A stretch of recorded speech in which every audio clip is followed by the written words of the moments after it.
Hi all, welcome back for Techy Tuesday here at the Paper Curator. Today I'm showing you how to get the most out of your Photoshop templates and brushes with my Opposites Attract collection. So the first thing you're going to want to do is open and expand your zip file. You can do that by double clicking and you'll see that your new Opposites Attract folder will be open on your desktop. You're going to double click that and pull it into your Finder window. And once open, you'll notice that I've segmented each of the different opposites into their own folders. I did this so that you can easily find the different words and phrases easily and the pairing that they go with.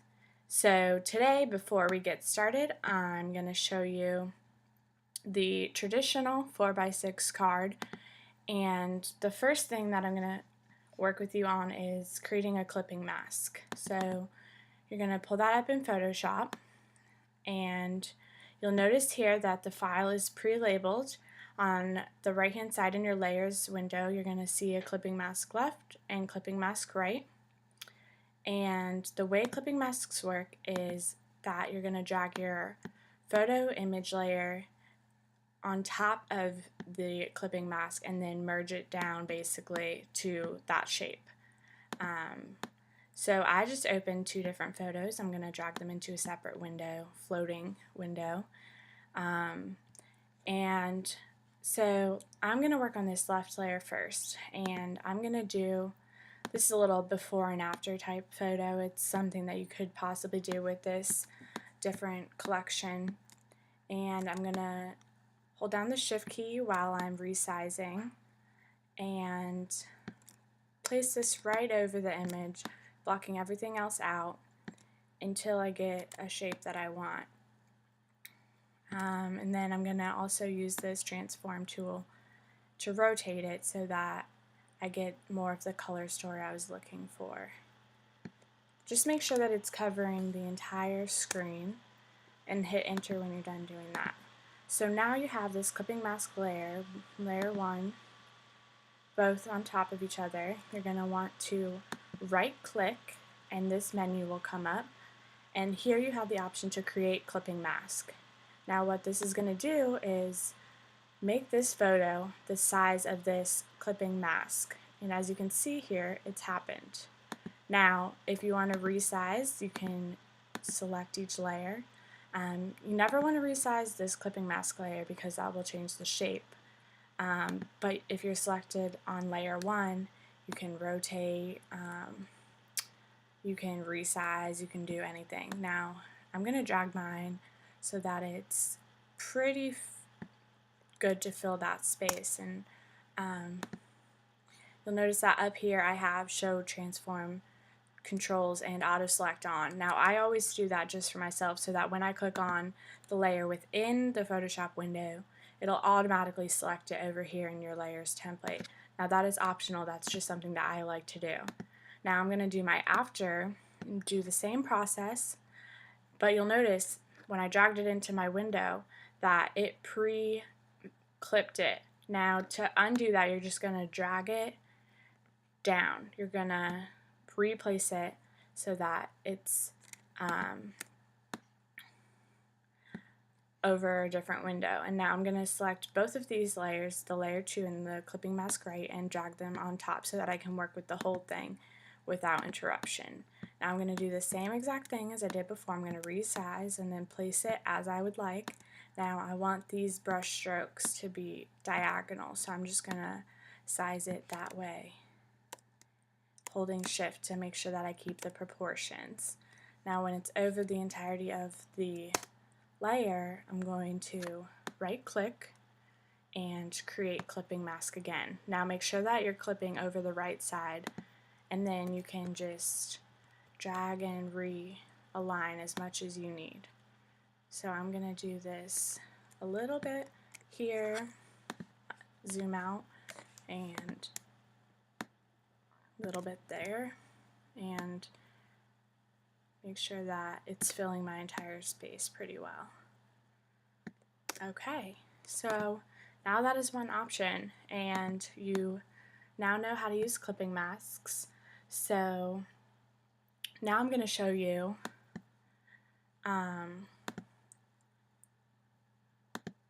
a way to work with the text version of these opposites attract templates.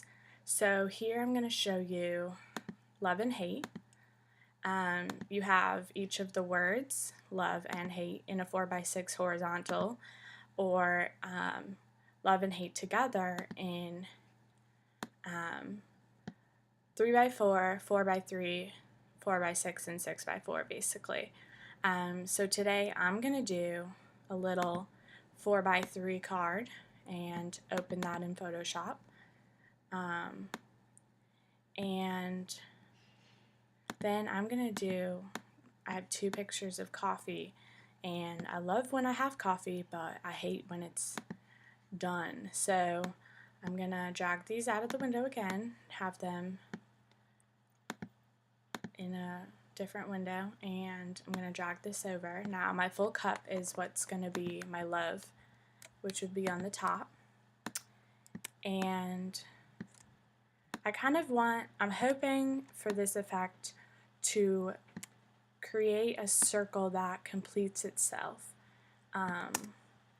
when you get the love and the hate together. So I'm going to drag this between the love layers on the top, that's your text, the clipping mask, and then I'm going to do the same process. I sized it appropriately, and I'm going to create the clipping mask, and that's perfect. Now I want my love to stand out a little bit, but I do want to leave it in black for now. I'll be showing you a little bit later how to change colors. So I'm going to edit my image. I'm going to go in image adjustments. I'm going to do brightness and contrast and just bump that up slightly in the brightness and lessen it slightly in the contrast so that you can read my word love a little bit easier today. Now these are pre-clipped basically. The text doesn't overrun the white borders that I have laid out for you.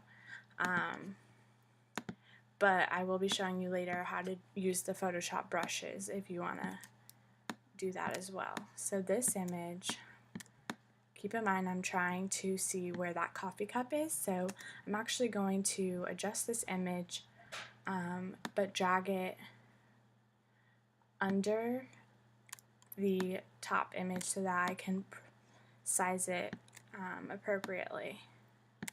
Now it's not going to be perfect, but that was just the idea that I wanted to get at, was create a whole circle for this love-hate little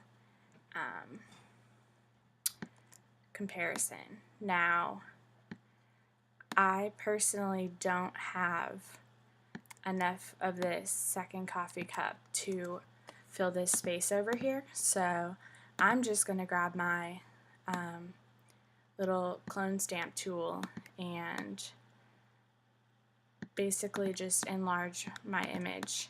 I happen to have a background that is neutral, so I can easily do that. If you don't have that option, I would just stick to basically the image that you have. Now I'm going to also brighten this image just so that it reads in a similar fashion, but I'm going to bump up the contrast as well. Okay, so now that's good, and I'm going to create clipping mask for this bottom layer as well. So now this image is done, and you're going to want to save it, and you're going to save as, and you can rename it anything you like, and then save it wherever you'd like as well. I'm going to save mine just on the desktop, and you can save it as a Photoshop file so that your layers stay intact, or you can save it as a JPEG, which will flatten it all out and make it easier to print and upload if that's what you'd like as well. I'm going to save mine as Photoshop for now. And then leave this all clicked and you're all set.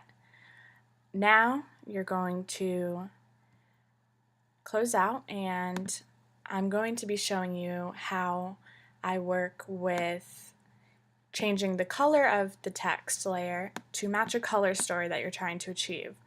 So here I have two images, one when I was traveling and one when I was here at my home in New York. And so I'm going to put these into the here and there vertical 3x4 card. So I'm going to open this in Photoshop and again drag my layers out. And I'm going to start with the there, and that's going to be this image when I was traveling. I'm going to drag that over and resize again, holding shift to maintain the ratio of the image, and just making sure that it fills the entire space. And I want this archway, so I'm going to drag this down. It's my left, so it's going to be right above this clipping mask left layer, and I'm going to create clipping mask. Now, as you can see, the there is barely visible, but we're going to get to that in a moment. So next, we're going to work with the here. Drag that over and proportionally resize. And then place in the general area. Once you clip, you'll be able to redecide your layout. So I dragged it down so that it's directly on top of this clipping mask right, and I'm going to create clipping mask. So now I'm going to drag this and get more of this image. Now I'd like this there to replicate this light sky, and I most likely will have the here replicating this dark sky. So what I'm going to do is select my layer and choose the paint bucket tool. Now I'm going to hold down the Alt or Option button and select colors, just dragging over until I find one that I think will work appropriately. Now I'm going for this warm peachy tone because I feel like that's a color that is replicated throughout this.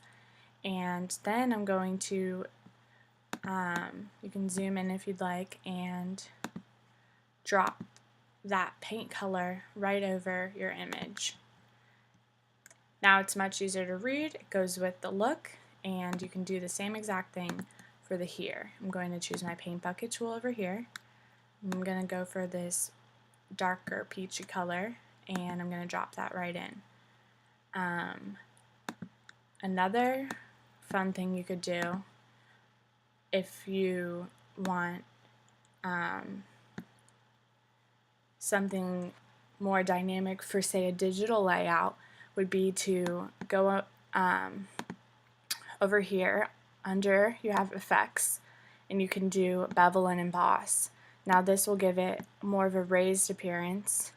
You can change how much beveling, how deep it goes, very subtle, very grow the size to make it more of a shadowing, or soften it. It's really up to you. And then replicate that on both of the layers. So if you go in here into your bevel and emboss, you can actually create a new style. So if you want to replicate this exact style, you're going to save it, let's say dimension, sure, and click OK. Now when we go into the there, effects, bevel and emboss, you're going to come up here to styles, and most likely it'll be the last one that you saved. So you can click that and look. Now this one has the exact same beveling as this one. So that's an option as well. Or you can turn the effects off by clicking this little eyeball here if you want it just flat. Again, you can save as and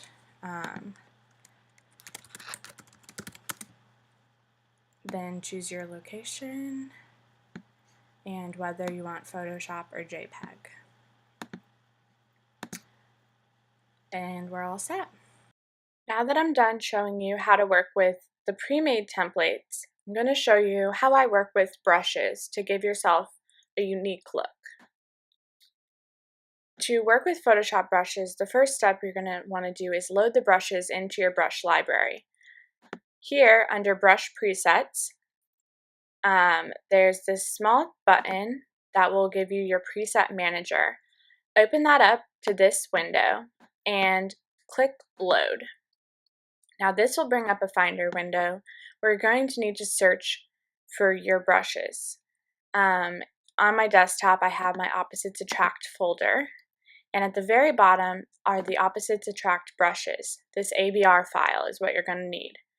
Click Open, and you'll notice that at the very bottom they will all be located in your brush presets. Now you can close that window so you have more room to work with, and I'm going to start a new template.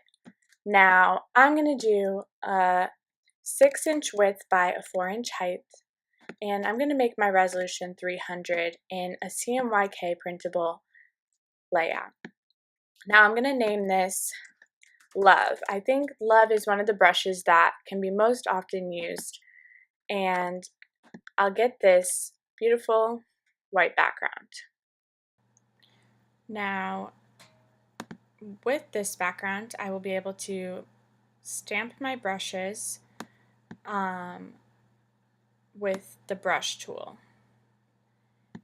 and this is what it looks like, but I don't want to brush on this background layer because I want to be able to scale, size, recolor, or change my words as much as I want. So I'm going to create a new layer, layer 1 here, and I'm going to scroll down through my brush presets and choose the word Love.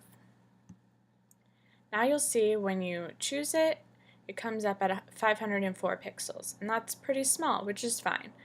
You're going to drag this slider to be as large or as small as you want, and then when you're finished you can just click once and it will be stamped on.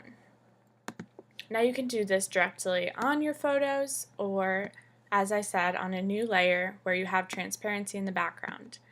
Now you can move, scale, stretch, expand, and recolor as much as you'd like. Now let's just say I'm going to put this coffee image behind my Love typography. I'm going to just drag it and say that it's here. Now these brushes give you a tremendous amount of variety that you can create at home. If you want, you can change the color. Let's get a little caramel spice going. And as I said, you can rotate, change any direction that you'd like. But you can also change and make this circle the coffee cup. So I'm going to go into Puppet Warp and choose endpoints with my selecting tool at each of the letters top, bottom, and side. Now choosing these points will help to create the most even scaling, and then I'm going to drag and adjust each point until I'm happy with the curve that I have achieved. Now this gives you tremendous flexibility that you wouldn't have with a typical print. You can shape it to any image, you can customize any image, and you can do it in the color story that suits your needs. Now I've hit enter and my Love has been scaled, and I can resize and wrap it right around where I want on this. And enlarge. And rotate. Or any variation of the two. Now think of all the possibilities with your brush tool. You could add little calligraphy strokes, you could add hand journaling, or anything else. Now, this collection comes with all 12 words in opposites that you can work with, and anything you can dream up you can do once you have it stamped like a brush.